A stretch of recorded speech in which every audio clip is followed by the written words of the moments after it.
Localization Fireside Chat, and welcome to another episode. Today we are recording episode 128, and I can't believe I'm saying 128. I've been at this since 2023. We do these conversations on a weekly basis, sometimes 2-3 times a week, and I am happy to report that I checked our reports on the podcast, How We Doing Health-Wise, and I found out that we are now represented in almost 45, 48 countries. Around the world, our listeners are distributed.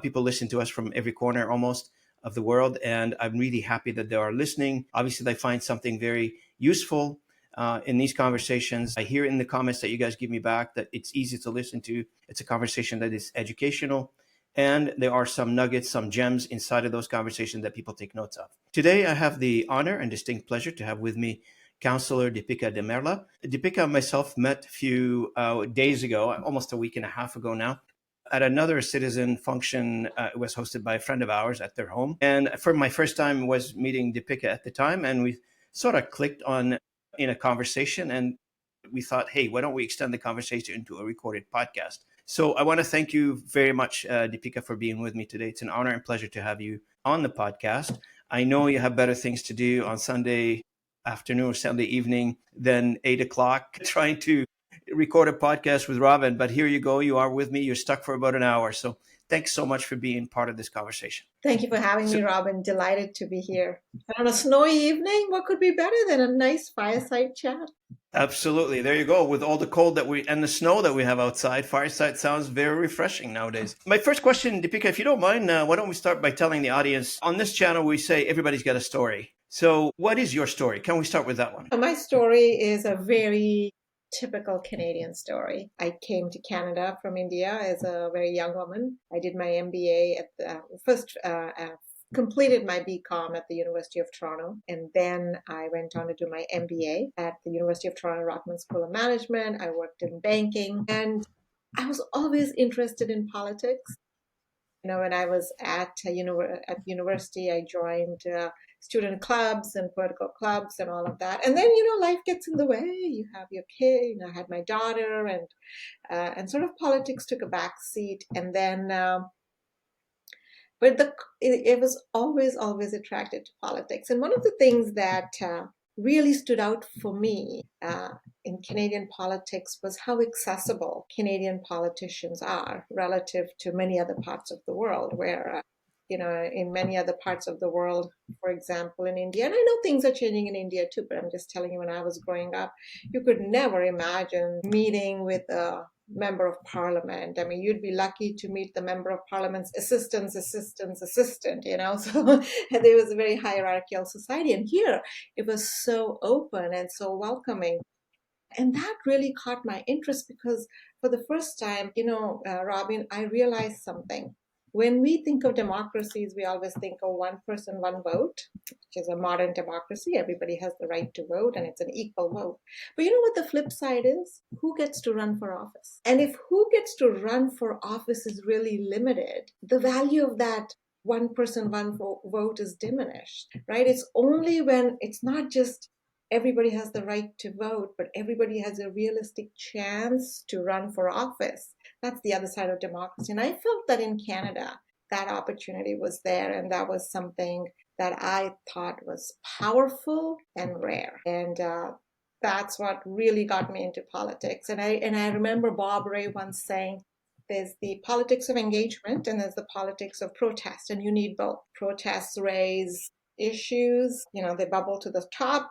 But then you need the politics of engagement to solve as well. And so I was attracted to the politics of engagement, and I got into politics, and here I am. You bring a very good topic which always been discussed, not in democratic society, but probably outside of democratic society, where the people talk about, accessibility to politicians. That's very true in many countries around the world, that you can be like on a handful, you can count probably maybe two hands of countries where you can have accessibility to decision makers or politicians, but the rest of the world probably is in a space where you can't have that. And the second thing is that acceptance, meaning that as a society mature enough to accept the results of an election. A lot of people don't see that as in various countries.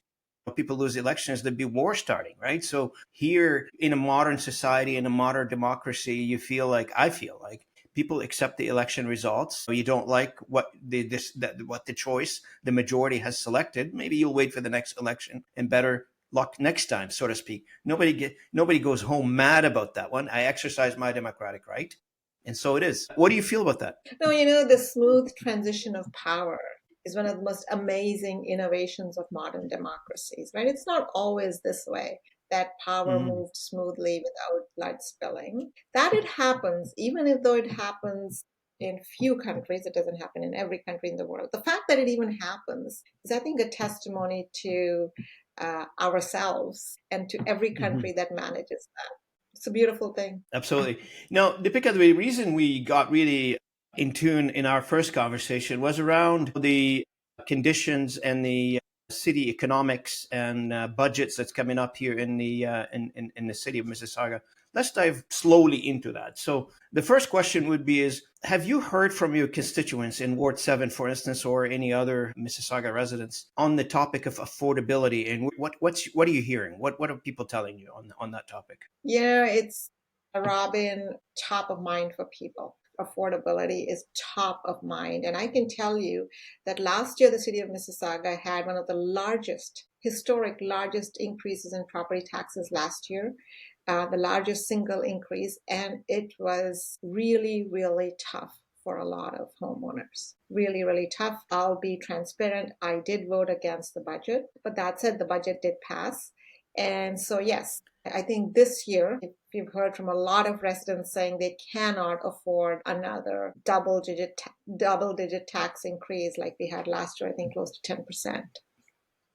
So just for context for the listeners, just a context for the listeners, in 2025 budget, the property tax rose 9.2% in Mississauga, and the proposed budget increase for 2026 is 10.4%.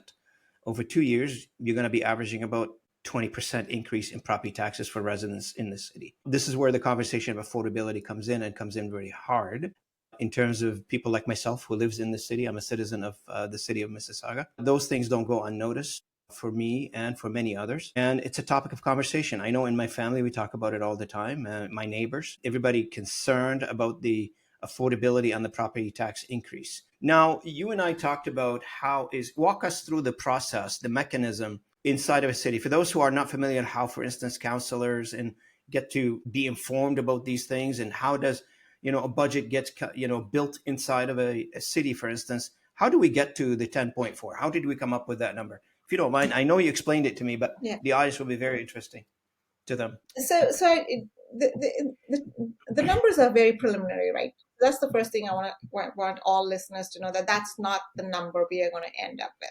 Those are very preliminary numbers. And what you essentially do, how you build a budget, is the first step you say is, if I wanted to provide all of the services that I provided last year, this year, what's it going to cost me? Because there's always inflation. So if it cost me $100 last year to provide 10 services, to provide those same 10 services, it's going to cost $105. So that's your starting point. So you start at 105, right?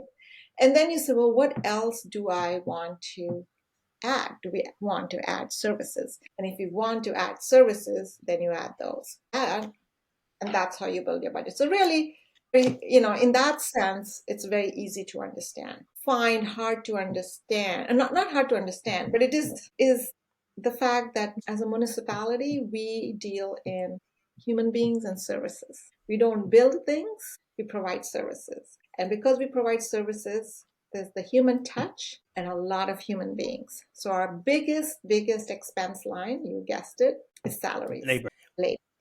And as you know, labor costs increase each year. We have a lot of unions, and we have wage settlements with unions. So there is that inflationary cost increase.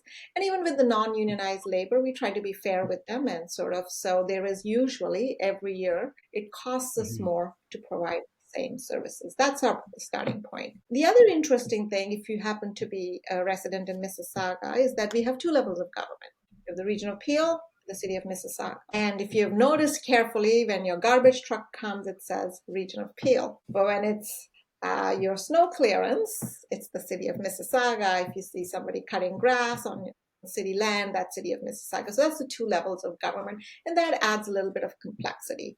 One of the most interesting things about municipal budgets is the police budget. Now, the police budget is very interesting because it is probably the single largest budget piece that we have, but as council, we don't control it. It's very important for residents to understand that. The way the Police Act is written, it's written to say that adequate policing must be provided.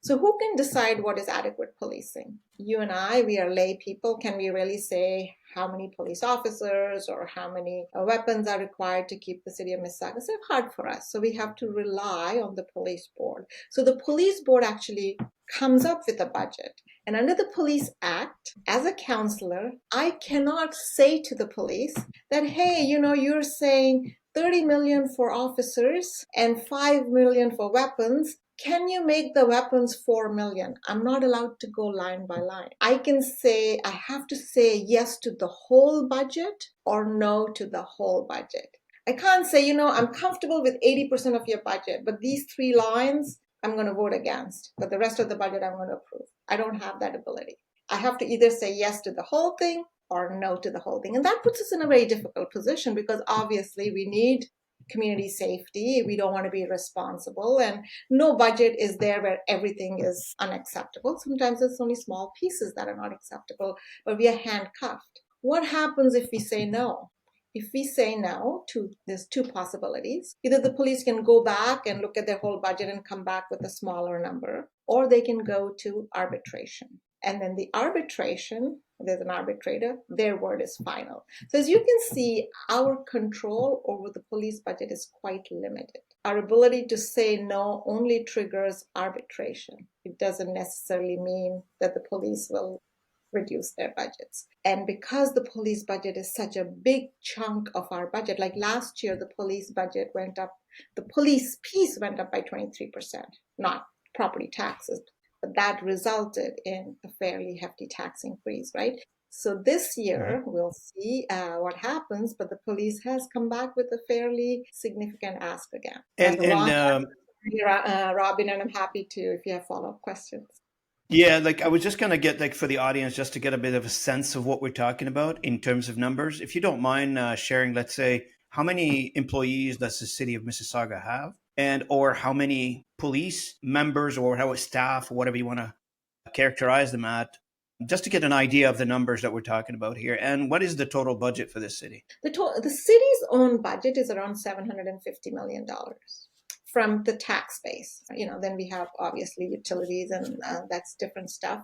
The rate base or the tax base is $750 million for the city of Mississauga. On top of that is the region of Peel, and the region of Peel is about $1 billion. And the number of employees in the city of Mississauga is how many? Or region of Peel? I believe, I don't have an exact number, but I'm going to say just an estimate.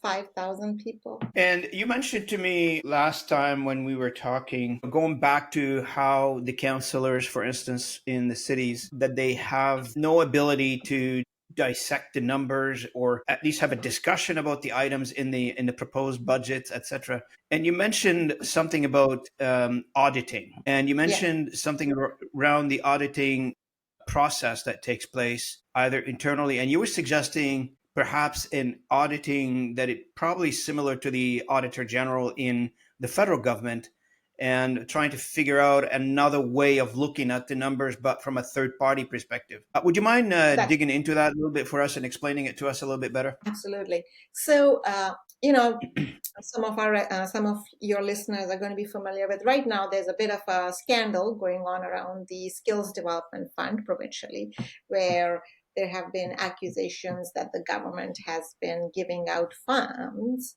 to companies and organizations that perhaps are not the best recipients of taxpayer dollars. In fact, what the reports have said is that the government has given out the provincial government has given out $750 million in grants to organizations that the civil service said don't give. So we consider the civil service to be apolitical. They go through their checklist and they come up and say, these companies don't give these companies good candidates to give the skills development grant. So of the companies that the civil servants said don't give, $750 million was given out. To understand how much is $750 million, that's the city of Mississauga's budget. So that was the scale of money given to organizations that shouldn't have received it. But how did we learn about it? Because the province has an Auditor General. Similarly, some moons ago, we may remember there was this big scandal around the Greenbelt. How did we find out about it? It was the provincial Auditor General. Similarly, there was a lot of talk about how the federal government, the CRA isn't working well, which is the Canada Revenue Agency, the call center, right? How did we find out about it? Because the federal government has an Auditor General. And last year, there was a story about how at the City of Toronto, I guess City of Toronto employees were logging in saying that they were at work at the parks, but were actually sitting in coffee shops, right, and having coffee, but making it look like they were working. How did we find out about it? The Auditor General. So the Auditor General is the taxpayer's best friend, because their job is to give a second set of eyes to how any government is spending money. And so we have an Auditor General at the federal government level, we have one at the provincial level, and we have one at the City of Toronto. But the region of Peel, which is probably the next largest level of government after Ottawa and Toronto in terms of municipal governments, has no Auditor General. And we're spending billions of dollars every year. But there's nobody saying, hey, is this the best use of money? And so this past summer, I brought a motion forward that said it's time for the region of Peel to have an Auditor General. I think this is powerful. The region of Peel, as I said, is probably the third largest municipal government in Ontario, which means it's a very big government. And I'm very excited that we're going to have an Auditor General. I'm happy to talk about what an Auditor General can and cannot do, but if you had any follow-up questions on this. Yeah, I would, for clarification, you said you're happy we are going to have an Auditor General. It means that passed and we are going to have an Auditor General, or is it still a decision process now? So the motion was passed and we are now in the process of hiring one. So hopefully sometime next year. Oh, congratulations. I didn't know that. Wow, we have some breaking news here. And thank you, Robin. But the frustrating thing is, even though the motion passed last summer, very few people know about it.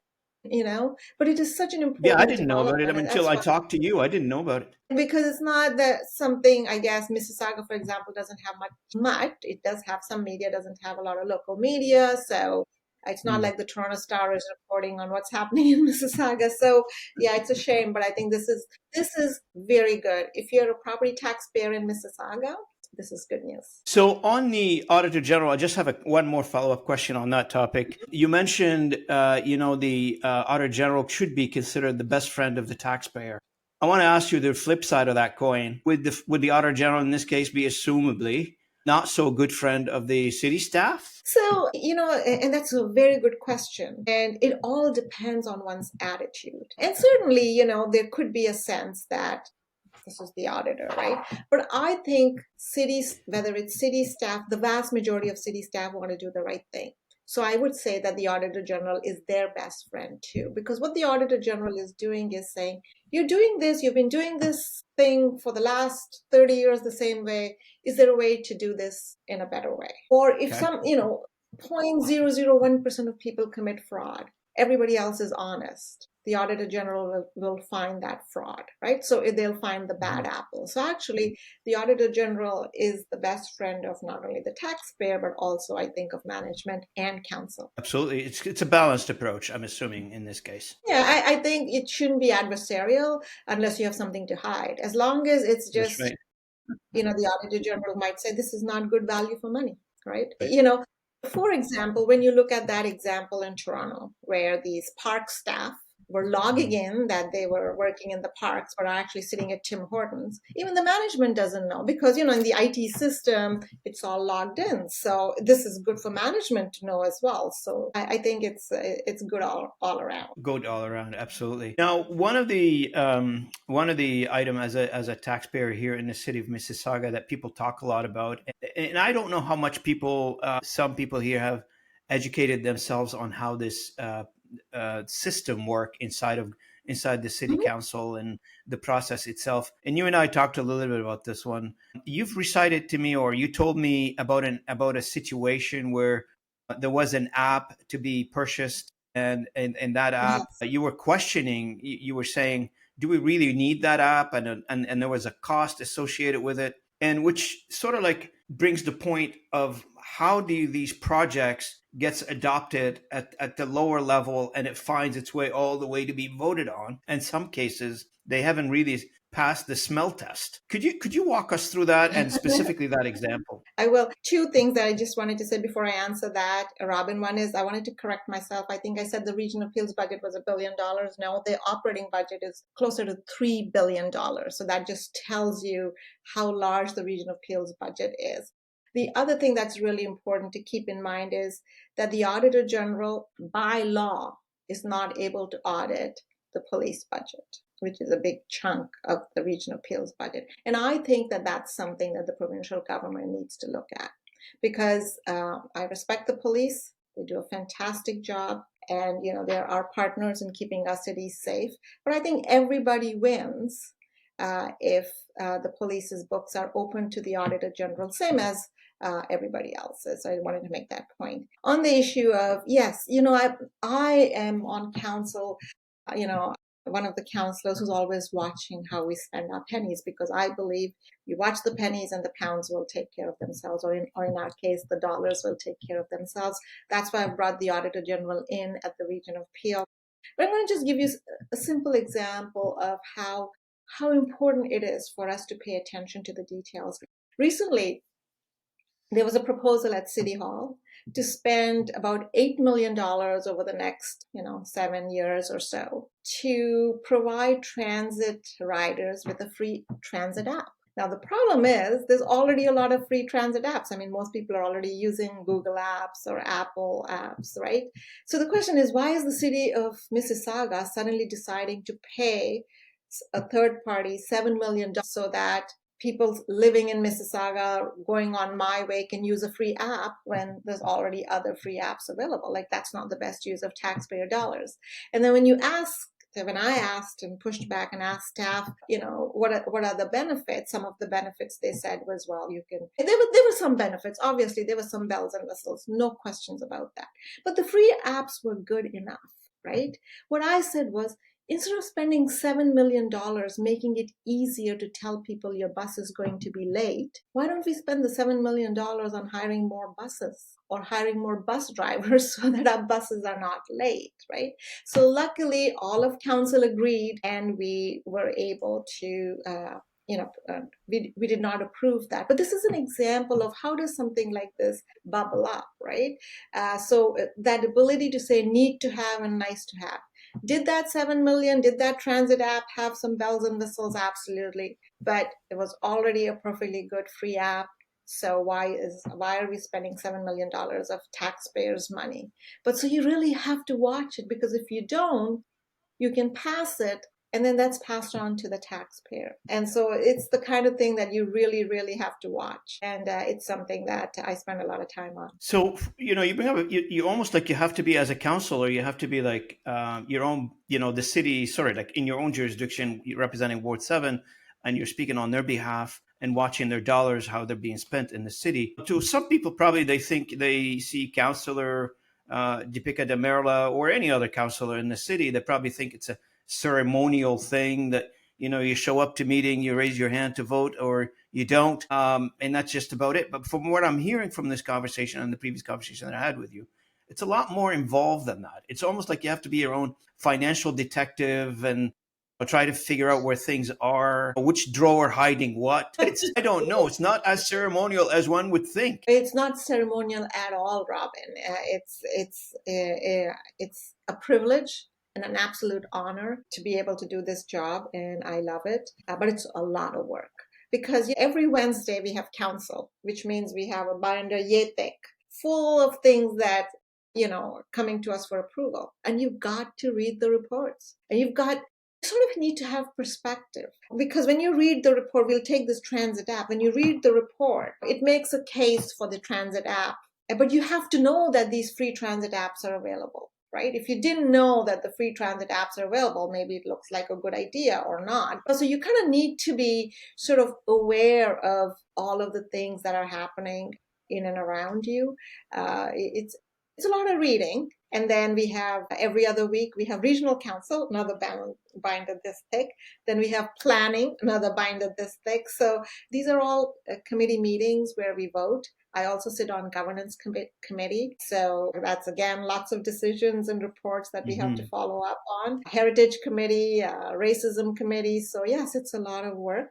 And then, of course, then there's the phone calls about my tree is sick, or, the fence here, my neighbor's fence is leaning into my fence. All of those issues as well. So, yes. Oh, wow. Yeah, it's a tough job. I think, I'm glad you clarified that because, even on a small scale, like if somebody, I don't know, running an office or they have a job with somebody, they work 8 to 5. I don't think your job ends up, here we go on Sunday evening recording a podcast with me. I don't think there's a set hours for your work for any councilor work because they still need to answer to a lot of people. Many days I feel like my day's now starting at 7 p.m. because that's when all the events begin. That's right. Just to back into how this whole financing worked for the city of Mississauga, could you perhaps, where you're standing, if you don't mind, perhaps get into the conversation around how is the relationship financially between the city and the province and the federal government, if there is any? Is there a connection? Is there a funding?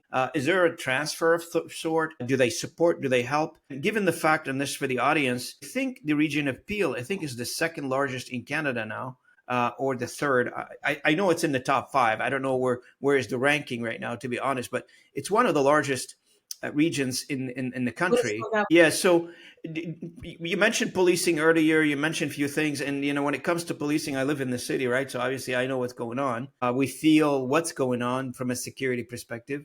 You walk around, you tell people like, how do you feel? And me and my neighbors, I tell you, we feel, we're okay. It's coming, nobody is directly impacted, but the sense of security is less. What is the relationship between the provinces and the federal government with the city, and specifically around policing or any other programs, but specifically around policing? And is that helpful or not? So there's 2 questions in there. The first is, there's a number of services that the city of Mississauga provides that we fund from your property taxes. But there's also a bunch of services that the region of Peel provides that are funded partially by the Ontario government and partially by your property taxes. So public health is a good example. Now, you would think that public health would be 100% funded by the province because it's health.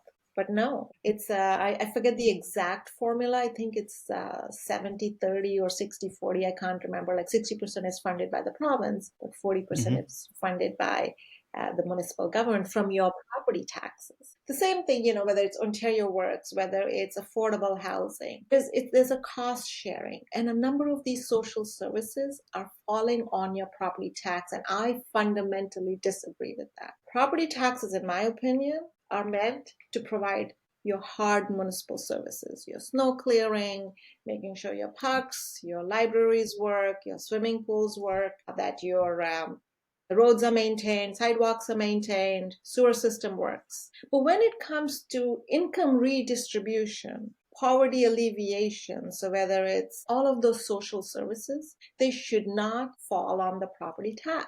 It should come out of your income tax, which is a redistributive tax. But property taxes are not redistributive, and it is folly. And we are doing this every year, where more and more social services are falling on the property tax. And the only way to change that is we need the provincial government and the federal government as our partners. Let me give you an example. At the height of the refugee crisis, as you will remember, especially 2 winters ago and even last winter, we had a lot of refugees coming in. And what happens is that the federal government sitting in Ottawa, guess who has to deal with the refugee who is at a shelter? It's the municipal government, because we are the boots on the ground. So it falls to us now to find a way to house this asylum seeker who has just gotten off a plane in the middle of winter, doesn't have any winter clothing. The federal government is sitting in Ottawa, but it is this municipal government. It is I, as the councillor, who gets calls saying our shelters are full and people are camping outdoors. So then what do? We end up dipping into our reserves, and then we have to fight with the federal government for reimbursement. That is wrong. That's wrong. Yeah, that's right. The federal immigration, refugee policy, asylum claimants, it's all 100% federal policy. It's the federal government's job. If they are accepting asylum seekers, I am happy to be at the municipal level providing the boots on the ground, but the federal government has to fund us. They cannot expect us to put it on the property tax. And for us to, often we are paying for this out of our reserves, not knowing whether the federal government will come through. And then when they come through, they still nickel and dime us. They'll only pay us 90% and say, oh, 10% you pay from your property tax. That's wrong. We need to change this. We need So the when you say federal it's government, wrong, the provincial government to pay 100%. sorry, Dipika, when you say it's wrong, is there a law against it, or is it just an understanding? Is it written somewhere that we should not touch the property taxes? It's not about law. It's about the fact that property taxes are what we call regressive, right? Because they don't look at your income. Like you could be house rich and income poor, right? So property taxes are not the right way to alleviate social services. Social services should not be paid from property taxes. Let me tell you another example, right? So when this asylum seeker comes, it is all of Canada's responsibility to look after this asylum seeker. When the federal government pays for it, it's coming from Canadians across the country. Instead, you're putting all of it on the city of Mississauga's property taxpayer. Is that fair? Yeah. Just because the airport is in Mississauga, right? So the Mississauga property taxpayer is bearing a disproportionate burden of a federal expense. Yeah, that's right. Now, we talked briefly on a specific topic, you and I. We talked about transparency in information. Now transparency is becoming more and more of a hotter topic, I think. And why is that? Is because when, cities and municipalities or government for that matter comes back to the citizens saying, hey, I want more money. Well, the citizen at some point is going to say, what are you doing with it? And, to figure out what are you doing with it, we need to get some information out. And if I look at the process currently, it's basically designed to be under, it's out there. People can dig and find out, and the information is available. Yeah. I know somebody's going to say, well, the information is out there. Yeah, not that obvious though. You need to make it more obvious. The debt clock in New York, that thing that keeps, they put it up on a building. Everybody can see it. I wish we have something that we can say, okay, so here's what we collected, here's what we spent, here's the projects that we're working on, and here's how we're doing against budget. Why not share that information with the citizens, so the citizens can feel, that there's something being done with their money and we're spending the money in the right way. Like, not come back every year and say, I need 10% or 9% or whatever the number we settle at in 2026. That's not something that's going to sit well with people. I agree. So transparency is a really, really, it's the cornerstone. So I like to put it this way. For democracy to work, there has to be trust. Trust between the people and the elected representatives. And how do you make that trust happen? By being transparent. So transparency is absolutely 5,000% critical to a successful democracy. The challenge is that what governments do is they do one of two things really well. Either they give you no information, or they give you a lot of information. So they bury you with so much information that the average person doesn't have the time to go through. And our budget book is an excellent example. Publicly, this budget book has, I don't know, I think it runs into 3 volumes, and each volume is 200 pages, like 600 pages of data dump. But it really doesn't give you the level of detail that someone might want. If somebody wanted to know how much money is being spent at my branch library, like how much is my library and my local branch cost, it's very hard to get that number. 600 pages, but you're not going to get that number. So we need to do a better job of providing information. I mean, you could do an FOI, you could do a freedom of information and get some of that information, but it shouldn't be that hard. This is your money and my money and the taxpayers' money. And for those who are interested, there should be an easier way for people to know, in an easy to follow way. Like, this is what, even me as a counselor, I'd be very curious to know X branch versus Y branch. Like, what is the operating cost? Are there lessons to be learned from each other? Is one operating more efficiently than the other? But if we don't get that level of detail, that's one. And that's why the Auditor General is so important. Keep coming back, because the Auditor General's job is to do value for money audits and to say, if you're spending, for example, if Mississauga had an Auditor General and this transit app money had passed, that Auditor General could have then looked at it and said, why is the city spending $7 million on another app when free apps are available? So even if council didn't catch it, the Auditor General would have caught it. And this is just a small example, right? So the Auditor General, to me, is the critical part of ensuring transparency. And that's why I am so happy that now the region of Peel, which is a bigger government than Mississauga, but I do believe that Mississauga also should have an Auditor General, and hopefully in the next few years we'll make that happen. But right now, focused on the region of Peel. Absolutely. Now, I guess I think we talked a little bit about this, and I got to ask you this question: how do you feel about the a year in now, a little over a year and 6 months in the new mayor? I still call her the new mayor, Carolyn Parrish. How do you feel about the new mayor, and how do you feel the job is doing? Well, I think that Robin is something for the residents of this great city of Mississauga to give a verdict on, and not for me to speak on that. Still there? Yeah, I'm here. Yeah. So sorry, I did not hear your answer. Can you repeat the answer? I'll edit that. Don't worry. I just said that it's still early. She's not getting a full term. Obviously, it's only a year and a half. But I think at the end of the day, in a democracy, it's not what I think; it's what my residents think as to how the mayor is doing. Absolutely. I didn't mean to put you on the spot with that question, but I wanted to ask that question. We had an election in June 2024, and wanted to see what your perspective is on. I ran against the mayor, so obviously we have some different views on some things, but that's okay. Yeah, and I think from talking to you, I think not knowing what your platform was when you ran on it, I think financial responsibility would be one item on your platform, which is I hope to see you as a mayor at some point. Hopefully, this is not an election campaign or anything. I'm just prophesizing here for you. Hopefully, down the road, that'll right happen. Now we have a mayor, and I am focused on my Ward 7. But thank you for your support. Yes.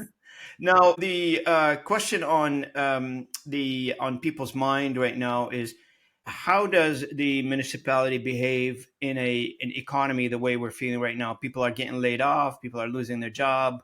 Is it straight math to inflation and other costs that the municipalities are incurring, or do they take the economic situation or they don't that's not seen? They don't care if 100,000 people in Mississauga lose their job or not. I have no idea. You're talking about the city's private sector, right? You're talking about the city's private sector and job losses in the private sector. That's right. The city private sector. Yeah. The city of Mississauga does have an economic development office, but I'll be honest that as cities, the way our municipalities and our jurisdictions are in Ontario, we are all creatures of the province. We don't have a lot of direct control over macroeconomic forces that impact our industries and our jobs. So as we see, whether it's the tariffs, whether it's any of these things, there's really very little that the city can do. We rely on the province and the federal government to make sure that our local businesses have adequate support. And we do, during COVID, for example, we had provided GST relief to landlords, just as an example, for city-owned buildings. Obviously, I can't tell a private landlord what to do, but when the city was the landlord, we provided some property tax relief, and we hope that it's passed on. And the other problem is we are providing the property tax relief, but there's no way for me as a councillor to ensure that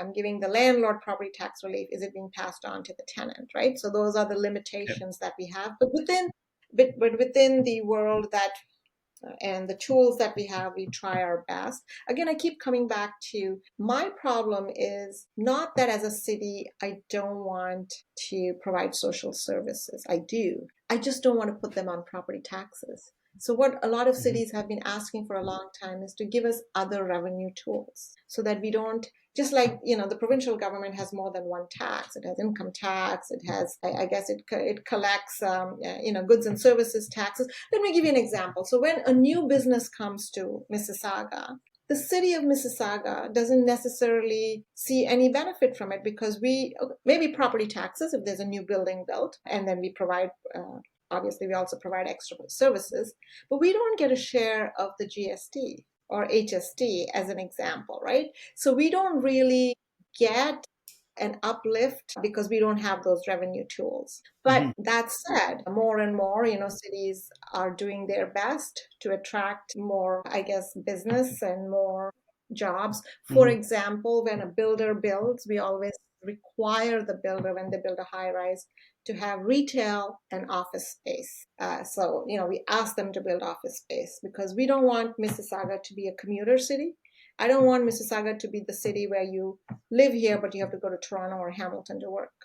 I want you to live here and work here, right? And so we do what we can to attract local businesses. The only situation really that came to mind when I asked you that question is the Stellantis closure, and in Brampton, and I was wondering, in that case, the municipality of Brampton was involved, and I was wondering if the city of Mississauga, God forbid, had the same incident or the same situation with the city, because those are probably your citizens too. They're paying taxes here, etc. And as you mentioned, the income tax, part of the income tax goes to the city. So wondering if that would be an event where the city will step in and try to lobby some of those employers to keep their jobs here. Absolutely. We'd lobby the provincial government, we'd lobby the federal government, and we try and work with the local. It's really important for the city to have strong relationships with the CEOs of the companies that have head offices in Mississauga, and to make sure some of the things that a city can do to make it attractive to residents is housing is affordable. More people live here than employees live here, right? So if you are an employer, you may not put your head office in a city if the housing is so expensive that nobody can live there and they have to all come in from the suburbs. So one of the things, so there are things that as a city we can do to help business, which is, try and make sure our cities are clean, they are safe, they're affordable. I think those are the three top things any city council can do to make a city attractive to businesses. Now, I'm just about the finish of the podcast, ending the podcast here, Dipika. Have we addressed, is there anything else you'd like to address? To me, I've covered all the questions. And yes, is there any messages on your side that you'd like to share? Yes, I just want to say that I feel like municipal governments are the governments that residents can feel and touch. Defense, international policy, it's not something that, these are federal issues, very important issues, but not something that people can relate to easily. At the provincial level, education, healthcare, again, it touches your lives. At the municipal level, you want your snow removed, you want your parks clean, you want your roads maintained.